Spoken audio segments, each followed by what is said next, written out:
Welcome to Frontier Unknown. I'm Chris, the Mountain King, and tonight, I got something special for you. A town where time don't move quite right.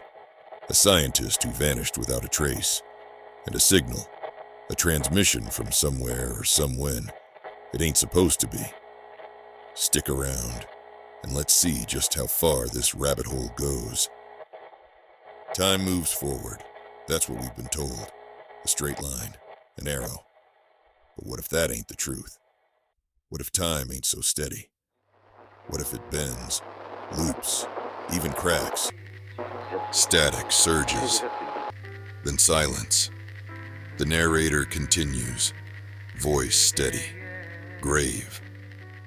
Some folks say it's just imagination, that the past is locked up tight and the future ain't been written yet. But in a little town called Coldwater Ridge, some folks might tell you different. Some folks might tell you, time don't work the way we think it does. For years, the town's been home to whispers. Stories of things seen and forgotten. Of doors that led to places that shouldn't exist. Of people who vanished and reappeared decades later, or never came back at all. Most folks don't ask questions, but some do. Some can't help but listen, and when they do, that's when the signal finds them. Chapter 1. The Signal. Cold Hollow, 1981. The night, everything changed.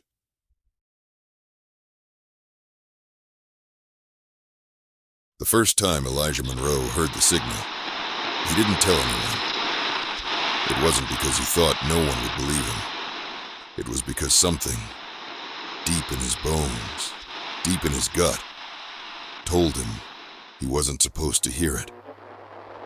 Somewhere in the tangled mess of static and broken sound waves, something had been waiting, and that night, it had finally spoken back. The attic of the Monroe house wasn't just a room. It was a world apart.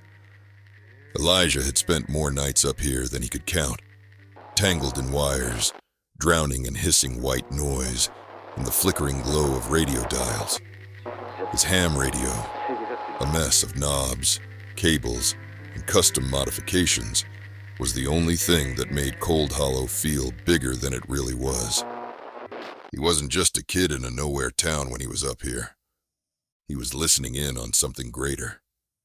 Sometimes, he'd pick up the crackled voices of truckers somewhere along Route 66, their signals bouncing off the atmosphere in the dead of night. Other times, it was just dead air, an ocean of silence stretching on forever. Tonight, it should have been like any other night. But tonight wasn't like any other night, because tonight, the radio talked back.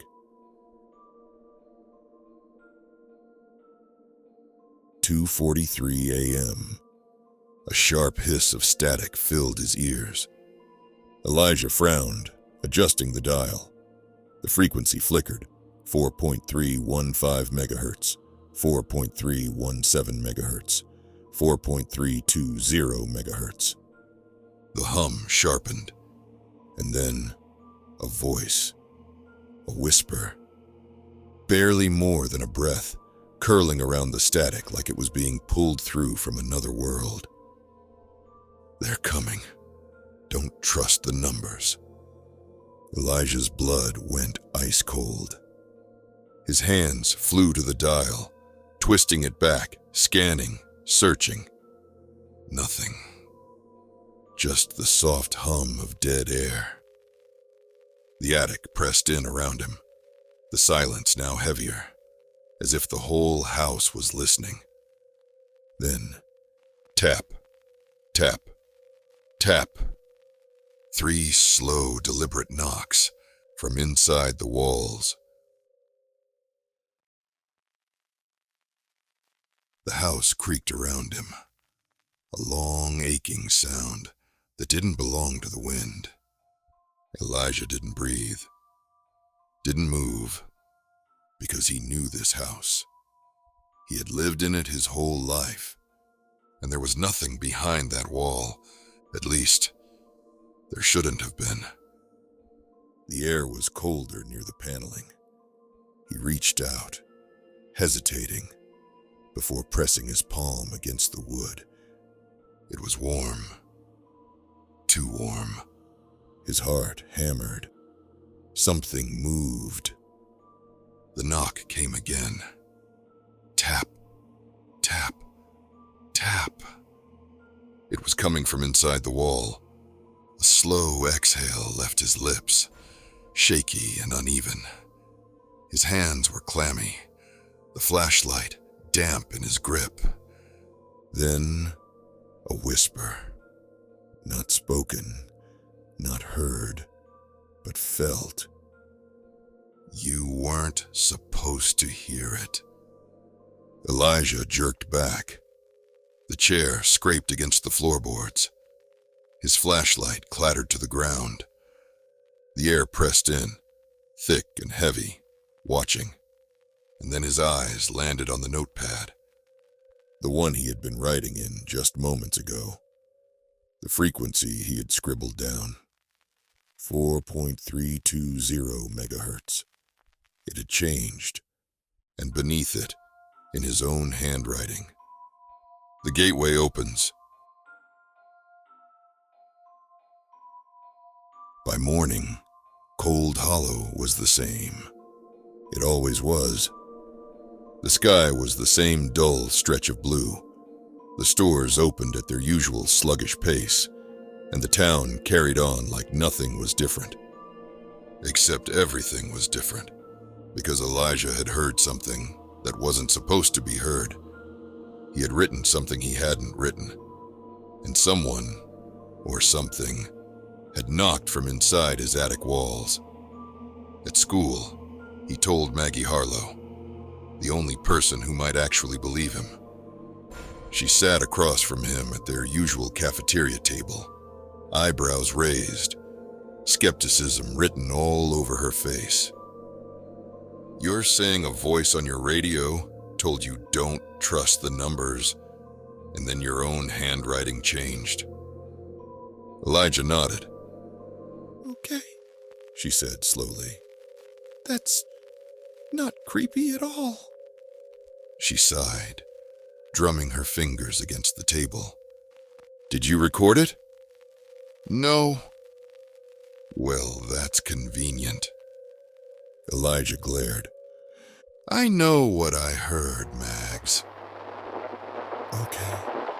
Okay, she said, hands up in surrender. Let's just take a step back. Maybe there's an explanation. But before she could finish, the bell rang, and the cafeteria hummed to life. Students shuffling, voices rising, trays clattering. That's when Elijah noticed it. A black sedan, parked across the street. A man in a dark suit, leaning against the hood, sunglasses reflecting the morning light, watching. Elijah's stomach twisted. Maggie, he muttered.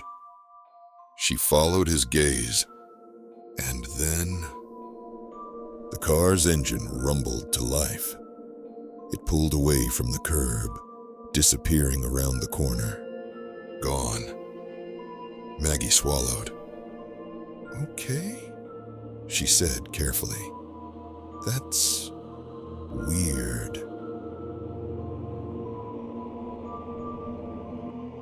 That night, Elijah sat in his attic, staring at his radio. His fingers hovered over the dial. Every instinct told him to turn it on.